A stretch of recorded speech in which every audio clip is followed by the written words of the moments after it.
चलिए दोस्तों, स्वागत है आप सभी का वर्ल्ड अफेयर्स चैनल पर। स्टार्ट करते हैं अपने आज के करंट अफेयर डेली बेसिस पर। यहाँ पर आप पढ़ सकते हैं quick point, organisation, special day, MSQ news of the day, NPYQs. आप मेरे telegram Aman sir wifi study official इसे ज्वाइन करें सो डैट आपको कंटेंट अवेलेबल हो सके। चलिए, पहला करंट अफेयर आप सभी के सामने। थर्ड FIPIC सबमिट हुआ, ठीक है, जिसमें नरेंद्र मोदी जी भी उपस्थित थे, जो कि है कि इंडियन पैसिफिक आइलैंड कॉरपोरेशन है, ठीक है। ये थर्ड फोरम समिट था जो कि पोर्ट मॉर्सबी जो है पापा न्यू गिनी, वहाँ पे हुआ था। इसको इंडिया ने को चेयर किया था पापा न्यू गिनी के जो प्राइम मिनिस्टर है उनके साथ, ठीक है। तो इसमें 14 पैसिफिक आइलैंड कंट्रीज जो है वो भी सम्मिलित थी, है ना। इंडिया के प्राइम मिनिस्टर यहाँ पे इन्हें ऑनर भी दिया गया, इन्हें grand champion of the order जो अवार्ड है, हाईएस्ट अवार्ड है इस देश का, पापा न्यू गिनी का, ये अवार्ड भी प्रधानमंत्री मोदी जी को दिया गया, ठीक है। इसके बारे में और जानेंगे कि क्या जो है अहमियत है इंडियन पैसिफिक आइलैंड कॉरपोरेशन की और कब स्थापित किया गया। पहले क्वेश्चन, अर्थ के ट्विन प्लैनेट कौन सा कहा जाता है? आंसर बताएं कमेंट बॉक्स पे इस क्वेश्चन का, ठीक है। देखिए, बेसिकली ये इंडिया की जो स्ट्रेटजी है, इंडिया की एक्ट ईस्ट पॉलिसी स्ट्रेटजी है, जिसमें इंडिया जो पैसिफिक आइलैंड कंट्रीज है उनके साथ कनेक्टेड रहना चाहता है, ठीक है। इसकी स्थापना FIPIC की जो स्थापना, India Pacific island corporation forum की जो स्थापना है वो नवंबर 2014 में हुई थी। फर्स्ट FIPIC सबमिट सुवा में हुआ, फिर 2000 फिजी जो है वहाँ पे, फिर सेकंड जो है जयपुर इंडिया में हुआ था 2015 में, और अब यहाँ पे पापा न्यू गिनी में। तो इम्पोर्टेंट है, इसमें FIPIC में जो है मल्टीनेशनल ग्रुपिंग है, जिसमें डेवलप्ड कंट्री जो है, जिसमें इंडिया भी है, ठीक है। कॉक आइलैंड, फीजी, किरबाती, ये जितने भी आइलैंड कंट्रीज हैं आप सभी देख रहे हैं जो, ठीक है, टोंगा एंड ऑल, ये सब जो है आइलैंड कंट्रीज, ये सब इसका हिस्सा है, ठीक है। और आइलैंड कंट्रीज से कनेक्टेड रहना ज़रूरी रहता है। चलिए, एक और करंट अफेयर देखिएगा। 44th एडिशन हुआ ISO, ठीक है, कॉपर जो प्लानरी है इसका। तो ISO जो है इंटरनेशनल ऑर्गेनाइजेशन फॉर स्टैंडर्डाइजेशन है, इसका जो है होस्ट कंट्री इंडिया था। 44th एडिशन हुआ, ठीक है, दिल्ली में हुआ था ऑब्वियसली, और ये अभी 23 से लेकर 26 के बीच में चलेगा, ठीक है। इवेंट किसने ऑर्गेनाइज किया है इंडिया में? ब्यूरो ऑफ इंडियन स्टैंडर्ड जो है उनके द्वारा ऑर्गेनाइज किया गया। बेसिकली ये एक कमेटी है जो कि कंज्यूमर्स के लिए पॉलिसी बनाती है, ठीक है। तो इसका फुल फॉर्म भी आ सकता है कि कॉपोलोको है क्या ये? It's committee of international organization for standardization, ठीक है, ISO की तरफ से। और इसके बारे में पूरा जानेंगे। पहले क्वेश्चन, जो फंगस की जो स्टडी होती है उसे हम क्या कहते हैं? आंसर कमेंट बॉक्स पे दीजिएगा। बेसिकली ISO जो है ऑफिशियली स्थापित हुआ था 1947 में, ठीक है। और जो पूरा ये जो ऑर्गेनाइजेशन है ये स्टैंडर्डाइजेशन के ऊपर काम करता है कि जितने भी कंज्यूमर हैं उनके लिए जो प्रोडक्ट मार्केट में जा रहा है उसमें क्या क्या चीज़ें बेहतर की जा सकती हैं और उसमें क्या स्टैंडर्डाइजेशन होना चाहिए। उसके अलावा इंडिया में जो BIS है, ठीक है, ब्यूरो ऑफ इंडियन स्टैंडर्ड, ये एक नेशनल स्टैंडर्ड बॉडी है, ठीक है, जो कि स्टैंडर्डाइजेशन पे ही काम करती है। स्थापना इसकी BIS एक्ट 1986 के तहत हुई थी, दिसंबर 1986 में।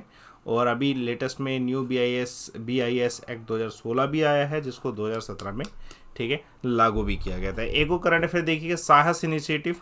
देखिए, साहस इनिशिएटिव जो है हाल फिलहाल में किस सरकार ने किया है? तो तेलंगाना की सरकार ने किया है। बेसिकली जो महिलाएं हैं उनको सेक्सुअल हरेसमेंट अगर झेलनी पड़ती है वर्क प्लेस में, तो उसका कोई सॉल्यूशन होना चाहिए।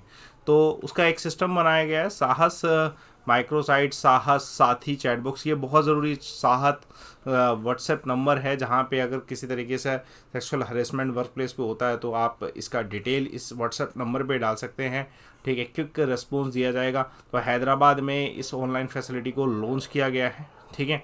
जो स्टेट होम मिनिस्टर हैं मोहम्मद अली, उनके द्वारा इसे जो है स्टार्ट किया गया तेलंगाना में, ठीक है। आप इधर देख सकते हैं पुलिस फोर्सेस एंड ऑल, ठीक है। उसके अलावा इलेक्शन कमीशन ने हाल फिलहाल में कौन सी स्टेट की इलेक्शन कमीशन है? मिशन 929 जो है लॉन्च किया है, to increase the voting percentage to 90%, तो त्रिपुरा ने। उसके अलावा national award for implementation of Pradhanmantri Fasal बीमा योजना किसे मिला है? तो कर्नाटका को। चलिए, एक और current affair very very important. कौन से देश में दुनिया का सबसे पुराना पेड़, 5000 साल पुराना पेड़ जो है रिकॉग्नाइज किया गया है? तो दोस्तों, ये जो रिकॉग्नाइज किया गया है ये चील देश में जो है यहाँ पे रिकॉग्नाइज किया। साउथ अमेरिकन कंट्री है, जहाँ पे इसका नाम भी पता होना चाहिए, अबीलो। इसका नाम अबीलो है, ठीक है। और माना गया है, मतलब जो साइंटिफिक इन्वेस्टिगेशन रिसर्चर्स की गई है उसके हिसाब से 5000 साल पुराना पेड़ है। तो इसलिए ये इसमें कैटेगरी में आया है। ठीक है, 60 मीटर के अराउंड इसकी हाइट। आप इधर इसका एक इमेज भी देख सकते हैं, है ना। आप ऑब्वियसली ये बहुत ही पुराना लग रहा है। ठीक है, फॉरेन मिनिस्टर एस जयशंकर जी ने हाल फिलहाल में तुलसी घाट रिस्टोरेशन प्रोजेक्ट कहाँ पे लॉन्च किया? युगांडा। चाइना ने अनाउंस किया 11 जो इंडिया में अरुणाचल प्रदेश की जो लोकेशन है उसके नाम चाइना बदल रहा है। ये वैसे कन्फ्लिक्ट है इंडिया और चाइना के बीच में, फिर वैसे इंडिया का ही पार्ट है ऑब्वियसली अरुणाचल प्रदेश। एक और करंट अफेयर देखिए, भारत का पहला ऐसा स्टेट जिसने गुड गवर्नेंस रेगुलेशन लॉन्च किया है तो महाराष्ट्र ने। तो महाराष्ट्र के जो चीफ मिनिस्टर एकांत शिंदे हैं उन्होंने परमिशन दी कि एक सेपरेट डिपार्टमेंट बनाया जाए जो क्लाइमेट चेंज पे काम करेगा। ठीक है, गुड गवर्नेंस रेगुलेशन पे जो है काम किया जाएगा। ठीक है, तो एक पहला स्टेट बना है जिसने गुड गवर्नेंस के ऊपर ये काम स्टार्ट किया है। ठीक है, प्रॉपर सर्विसेज होती हैं अगर गुड गवर्नेंस हो। ठीक है ना। इंडिया का first inclusion festival purple fest जो है कहाँ पर होना है? गोवा में। मुख्यमंत्री आवासीय भूमि अधिकार योजना जो है ये मध्य प्रदेश ने लॉन्च किया। एक और करंट अफेयर देखें, यूनियन मिनिस्टर अमित शाह जी ने हाल फिलहाल में फाउंडेशन स्टोन रखे national academy of coastal policing campus. तो ये द्वारका में रखे, ऑब्वियसली द्वारका में रखे। तो आंसर क्या है इस क्वेश्चन का? गुजरात इस क्वेश्चन का आंसर है कि अमित शाह जी के द्वारा फाउंडेशन स्टोन रखे हैं, परमानेंट कैंपस बनाया national academy of coastal policing Dwarka Gujarat में। ठीक है ना। बीजेपी की सरकार में ये चीज़ जो है, वैसे भी कोस्टल जब जैसे कोस्टल जोन से ही अटैक हुआ था मुंबई अटैक, तो इसलिए कोस्टल जोन पे ज़्यादा फोकस है। ठीक है, शिव सृष्टि थीम जो है पार्क कहाँ पे लॉन्च किया गया? पुणे में। सीरम इंस्टीट्यूट जो है इसको इन्होंने एक पैंडेमिक प्रिपेयर्डनेस सेंटर बनाया है। ठीक है, कहाँ पे? हैदराबाद में। चलिए, कल एक सवाल हुआ सोप बबल से संबंधित उस स्फेरिकल शेप कैसे लेता है, तो आंसर है सरफेस टेंशन। देवाश्री का आंसर बिल्कुल सही। आज का सवाल देखिएगा। ठीक है, कौन सा बैक्टीरिया से कर्ड फॉर्मेशन होता है? दही बनता है। आंसर कमेंट बॉक्स पे दीजिएगा।